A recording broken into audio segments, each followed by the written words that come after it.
ये ना एक्चुअली एक मिसकंसेप्शन थी हमारे केस में स्पेसिफिकली, क्योंकि हमने अपना ग्लूटेन एलर्जी पहले ही चेक किया हुआ था र्यूमेटोलॉजिस्ट ने खुद चेक करवाया था, और I was negative. I mean gluten का कोई एलर्जी नहीं था, तो हम आराम से रोटी खा सकते थे, हम आराम से दलिया खा सकते थे। ठीक है, अगर वो सब खाते तो जो 30 kg में हम पहुंच गए थे एक हफ्ते के बाद, वो नहीं होता, वो ड्रास्टिक वेट लॉस शायद नहीं होता, क्योंकि लंच में थोड़ा सा खाना खाना पड़ता। हम ऑलरेडी बहुत अंडर वेट थे। 36 kg, कैन यू इमेजिन, एक 5 फीट 4 इंचेस का इंसान सिर्फ 36 kg वेट, और बहुत ज़्यादा इन्फ्लेमेशन का मतलब बहुत ज़्यादा वीकनेस था, बहुत ज़्यादा इन्फ्लेमेशन से जूझ रही थी। उसको कुछ तो खाना देना पड़ता। ठीक है, पहला दिन नहीं, एटलीस्ट ऑल्टरनेटिंग डेज तो कुछ खाना चाहिए था, कुछ ग्रेन। पर आई वॉज कन्फ्यूज, क्योंकि सब लोग यही बता रहे थे, सुबह जैन भी यही बता रही थी, सीमा उमाशंकर ने भी बोला कि वो भी कोई ग्रेन नहीं खाती। तो हम कंफ्यूज हो गए। क्लिंट पैटिसन ने भी बोला कि वो भी चावल नहीं खाते, वीट नहीं खाते, रोटी नहीं खाते, ब्रेड नहीं खाते, कोई भी नहीं खा रहा है। हमें भी लगा कि ठीक है, हमें भी नहीं खाना है, देखेंगे, रागी ट्राई करेंगे, रागी का रोटी बनाना, और ये सब हम लोग तब तब प्रैक्टिस मतलब तब देखना शुरू कर रहे थे कि रागी की रोटी कैसे बनाते हैं, और रागी का खिचड़ी कैसे बनाया जाता है, जवार का खिचड़ी कैसे बनाया जाता है। तो ऐसे एक वेग स्ट्रैटेजी लेके, एक बेस लाइन के साथ, एक माइंड के सेट के साथ, और बहुत सारा ईश्वर के ऊपर विश्वास के साथ हमने अपना ये जो हॉलिस्टिक प्रोसेस है वो स्टार्ट किया। मंडे मॉर्निंग जब हम उठे एनेमा करने के लिए, तो आई नो, हमने देखा कि हमारी सारी उंगलियां सूजी हुई है। आई न्यू कि हमसे नहीं हो पाएगा एनेमा करना, लेकिन हम डिटरमाइंड थे। तो आधा घंटा हम जूझते रहे। सब कुछ हमने प्रिपेयर करके रखा था, नमक के धो के उसमें पानी वानी भर के सब कुछ प्रिपेयर करके रखा था, बस हमसे वो पाइप पकड़ा नहीं जा रहा था। बहुत ट्राई किया, लेकिन फाइनली अपनी डिटर्मिनेशन की वजह से हम कर पाए। हम खुद ही एनेमा कर पाए, अपना एनेमा का प्रोसेस। एनेमा का एक बहुत अच्छा सा पाइप होता है, 200-300 ml पानी लेनी पड़ती है। पाइप को जब इंसर्ट करके लॉक खोल देते हैं, तो वो पानी जब अंदर जाती है तो उसकी एक फीलिंग होती है। जब वो फीलिंग आया तो हमें पता चला कि ठीक से पानी इंसर्ट हो रहा है। उसके बाद 6-7 मिनट तक वेट किया। उसके बाद अर्ज आया, जो भी पानी अंदर गया है उसका फ्लो बाहर जाने का एक अर्ज आया। एंड द आउटपुट, जब हमने उस आउटपुट को देखा, आई न्यू कि आई वॉज सेटिस्फाइड। नॉर्मल मतलब हमारा जो नॉर्मल स्टूल का टाइप है, उससे ये बहुत डिफरेंट था। एनेमा के आउटपुट में जो भी निकला था वो टॉक्सिन्स थी, या शायद इतने सालों तक प्रोलॉन्ग मेडिकेशन की वजह से। फिर उसके बाद हमने कभी कुछ आयुर्वेदिक चीज़ें ट्राई किया था, बहुत सारे टेक्निक्स हमने ट्राई किया था। उसका सारी चीज़ों का जो रेसिड्यू था उस एक दिन के एनेमा से निकल गया। उसका हमें पता था, उसके आउटपुट का कलर ही वैसा था कि उससे हमें पता था कि ये सब चीज़ें तो नॉर्मली बाहर नहीं निकल रही थी, ये सब अंदर थी। And I was relieved. हम बहुत खुश थे उसके बाद, लेकिन एग्जॉस्टेड भी थे, क्योंकि बॉडी में तो कोई पावर है नहीं, कोई स्ट्रेंथ नहीं थी। एनेमा करने के बाद नहाकर जब हम वापस आए, 7:30 बज चुका था मॉर्निंग में, and I was fully exhausted. माँ ने उस टाइम तक ऐशगार्ड का जूस जैसे है प्रिपेयर कर लिया था। जूसर नहीं था हम लोगों के पास, तो उसको कद्दूकस करके ब्लेंडर में डाल के छान के उसका जूस निकाल लिया था। तो 1 ग्लास तक का जूस बना। हम एग्जॉस्टेड थे, हमें प्यास भी बहुत लग रही थी, तो हम उस जूस को धीरे धीरे धीरे धीरे पी गए। 15 मिनट के टाइम पे जूस का कोई टेस्ट नहीं था, वो न्यूट्रल था। और फिर हमें सन बेदिंग के लिए जाना था। हमारी बालकनी में ऑलरेडी धूप आ रही थी, तो हम एक योगा मैट लेके बालकनी में चले गए। पहले बैठे हुए थे, लेकिन बॉडी इतनी एग्जॉस्टेड थी कि हम वहीं बैठे बैठे हमारी आँख लग गई।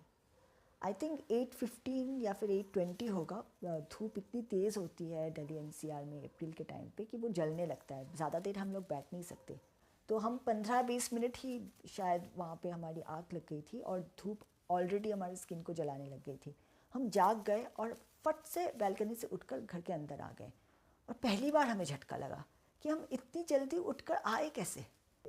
मतलब हम चेयर से ठीक से उठ नहीं पाते थे उस वक्त, हमारी वो कंडीशन थी। और ये तो मॉर्निंग का टाइम है, सुबह का 8:30 बजा हुआ है, हम कैसे करें। और जस्ट नींद से जाग कर, आप सबको पता होगा, आप सब अगर आप रूमेटिक हैं, आपको पता है कि मॉर्निंग सिकनेस क्या होती है। अगर हम नींद में चले जाते हैं 5-10-15 मिनट के लिए भी, तो नींद से तुरंत उठ नहीं सकते, पर उस वक्त वैसा हुआ था। And I looked at my hands, जो फिंगर्स थी वो फिंगर में जो पेन था वो थोड़ा काफ़ी रिड्यूस हो चुका था। आई न्यू ये काफ़ी डिफरेंट था, ट्रस्ट मी। मतलब 2020 के बाद से, जब से 2020 में हमारे उंगलियों के साथ ये प्रॉब्लम शुरू हुआ, उसके बाद से उस दिन तक ऐसा एक दिन नहीं था जिस पॉइंट पे हमारी उंगलियों में दर्द नहीं थी, सिवाय उस टाइम के जब हमें लग रहा था कि उंगलियों में दर्द थोड़ा कम हुआ है, as if I had some pain killer in the morning. कोई एक मैजिकल पेन किलर हमें मिल गया जो शायद हमने खा लिया और हमारा पेन थोड़ा कम हो गया है, थोड़ा रिड्यूस हो गया है। हमें लगा था कि हम कोई सपना देख रहे होंगे ये सब, क्योंकि पूरा एक महीना हम इन चीज़ों के बारे में रिसर्च कर रहे हैं, तो हो सकता है कि हम किसी सपने में थे। लेकिन देन आई रियलाइज़ कि सपना नहीं था। हम सुबह उठे, हमने एनेमा किया, हमने ऐशगार्ड जूस पिया, और एनेमा और ऐशगार्ड जूस का कोई कम्बिनेशन होगा जिस वजह से ये रिडक्शन हुआ। और इस रिडक्शन से, इस रिज़ल्ट से हम बहुत खुश थे। I was actually getting positive vibes from this strategy, और हमें लग गया कि ये शायद काम करेगा। I think I knew it कि ये काम करेगा। तो उसके बाद नेक्स्ट स्टेप था कि कोई फ्रूट खाना, तो हमने उस दिन ग्रीन एप्पल खाया, और I went straight for office work. मतलब घर पे ही थे, वर्क फ्रॉम होम था, तो हम ऑफिस का काम करने के लिए लग गए। और and I was feeling refreshed, ऐसा लग रहा था। नहीं, वो एनेमा करने के बाद से ही वो फीलिंग आ रही थी कि एक रिफ्रेशमेंट थी। एक ऐसा लग रहा था कि अंदर से ना कुछ ख़राब निकल गया है, ऐसा लग रहा था हमें। आई डोंट नो आप में से किसी ने अगर पहली बार एनेमा किया है तो आप लोगों के साथ ऐसा हुआ या नहीं, but it happen to me. और बहुत ज़्यादा पॉजिटिव एक पॉइंट था। हमें लग रहा था कि हाँ, कुछ ठीक हुआ है पहली बार लाइफ में।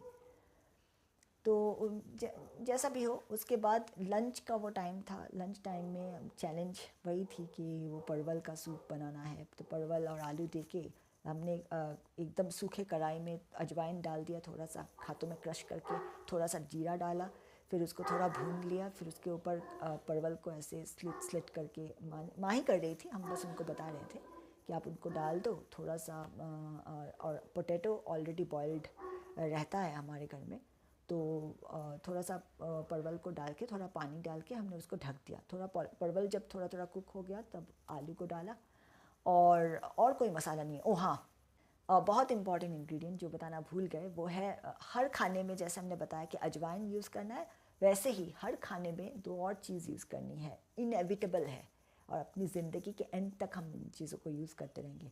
वो है अदरक और कच्ची हल्दी।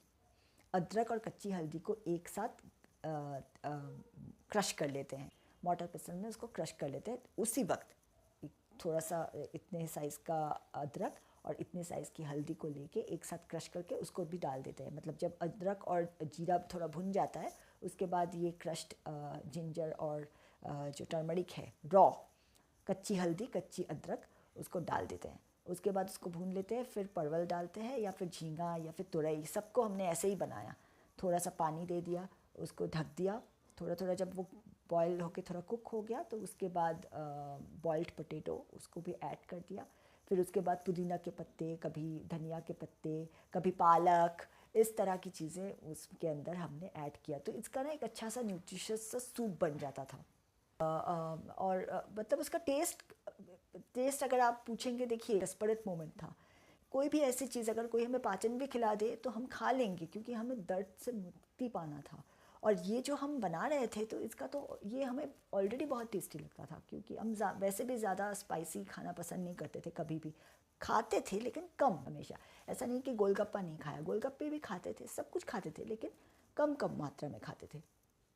तो इसलिए ये सब खाने का जो ऑल्टरेशन है, जो ये जो चेंजेस हैं, ये हमारे लिए ज़्यादा बड़ा चैलेंज नहीं था। बस चैलेंज ये था कि लैक ऑफ इन्फॉर्मेशन की वैरायटी कैसे, वेरिएशंस कैसे करेंगे, वो चैलेंज थी। तो परवल का वो सूप बन गया, और साथ में हमने बीट, गाजर और क्यूकम्बर का एक ग्रेटेड सैलड बना लिया, ग्रेट कर लिया ताकि जल्दी जल्दी खा सके उसको।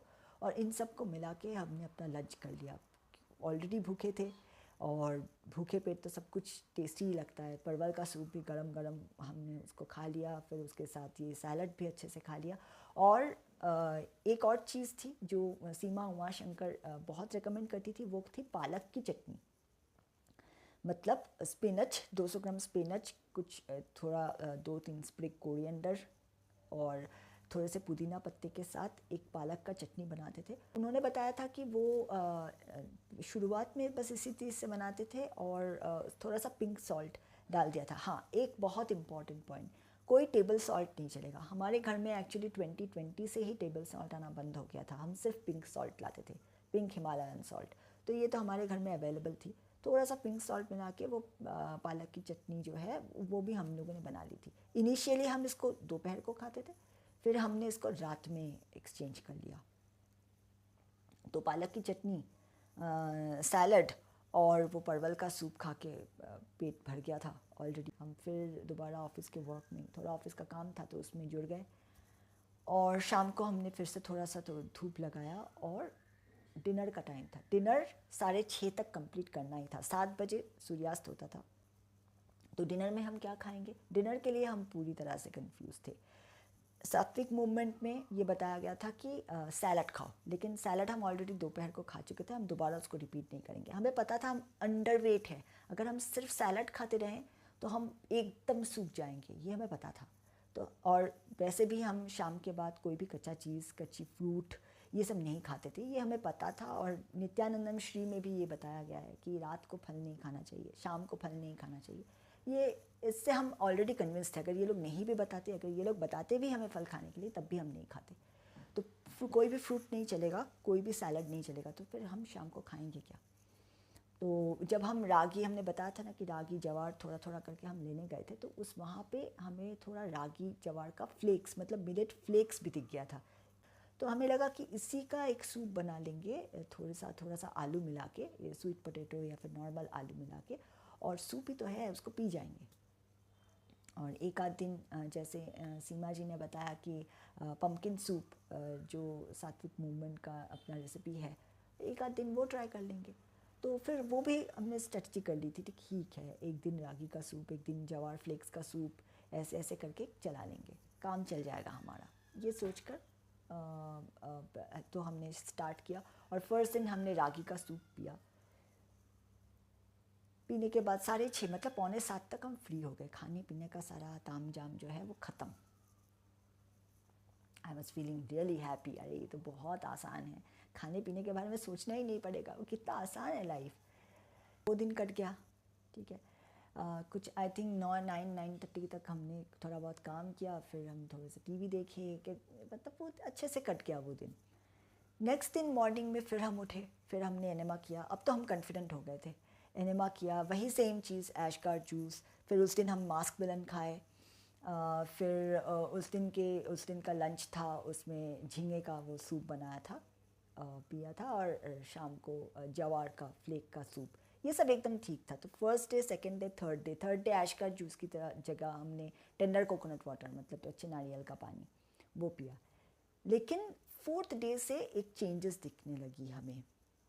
वो चेंज थी कि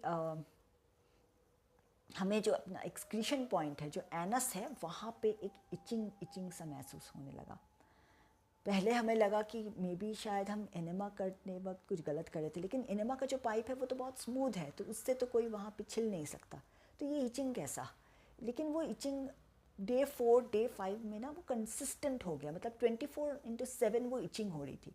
और एक दूसरी चीज़ भी हमने रियलाइज़ किया, वो डे 5 में हमने रियलाइज़ किया, जिस चेयर पे हम बैठते थे ऑफिस के लिए, वो तो ऑफिस चेयर है, लेकिन हम जब एक दूसरे चेयर पे, मतलब प्लास्टिक का चेयर जो था, उस पर जब हम बैठने गए तो हमें पहली बार रियलाइज़ हुआ कि हम नहीं बैठ पा रहे हैं। मतलब हिप में ना मतलब हिप का जो बोन है उसका कुछ फीलिंग ऐसी आ रही थी, कुछ चुभ रहा था। तो हमने थोड़ा अपना मतलब चेक किया कि क्या है, और हमें लगा कि हम जो हिप का जो मसल्स है वो थोड़ा कम होने लग गया है। मतलब ड्रास्टिक वेट लॉस था। डे 6, मतलब सैटरडे, हमने अपना पहला वेट चेक किया and I was shocked. Monday हम कितने केजी के थे? 36। सैटरडे तक आई वॉज 32 केजी। मतलब अब हम 12 केजी अंडर वेट थे। 32 केजी मतलब ये डेंजर साइन है, आप समझ सकते हो। आई डोंट नो आप लोग समझ सकते हैं या नहीं। 5 फीट 4 इंचेस हमारा मिनिमम वेट होना चाहिए 44 केजी। हम 32 में पहुंच गए थे और हमें लगा था कि ये स्ट्रैटेजी तो काम नहीं करेगा। बहुत आसान था ये स्ट्रैटेजी। अगर हमने अपने आप को मतलब कोस रहे थे कि काश हमारे पास वेट होता, अगर हम 50 केजी के होते या फिर अगर 44 केजी के भी होते तो 4 केजी ही बस वेट लॉस हुआ है, तो मतलब 40 केजी के में पहुंच जाते। ये सब तो नहीं होता। मतलब ये जब अब हम बैठ नहीं पा रहे हैं एक हार्ड सरफेस पे, हमें समझ आ गया कि वो जो इचिंग हो रही है वो इस वजह से हो रही है कि जो हिप के जो मसल्स हैं वहाँ से मसल्स कम होने लगी थी। वो रिडक्शन है मसल का, क्योंकि बॉडी को न्यूट्रिशन चाहिए। ना तो हम कोई ग्रेन खा रहे हैं, ना चावल खा रहे हैं, ना रोटी खा रहे हैं, ना ही कोई प्रोटीन खा रहे हैं। तो बॉडी को जो चाहिए पर हम काम भी तो कर रहे हैं। अच्छा होता अगर हम कोई काम नहीं करते, हम बस सोए रहते, उठ के खाते और फिर सो जाते। कोई एक्सरसाइज भी नहीं किया, हम तो एक्सरसाइज करने की हालत में नहीं थे। लेकिन फिर भी 32 केजी में हम पहुंच गए और ये सबसे बड़ी चैलेंज थी हमारे लिए। मेरा पहला चैलेंज था। हम फिर से बता रहे हैं, अगर हम थोड़ा सा अगर 10 केजी 5-7-10 केजी भी हमारा ज़्यादा वेट होता तो ये चैलेंज नहीं आती जो हमें उस पॉइंट पे एक हफ्ते में महसूस करना पड़ा। लेकिन एक हफ्ते में मेरा इम्प्रूवमेंट क्या था वो तो हमें बताया ही नहीं, मतलब शेयर करना ही भूल गए। डे 3 डे 4 तक ये जो उंगलियां थी हमारी, ये दोबारा लिखने लायक हो गई थी। मतलब हम लिख पा रहे थे।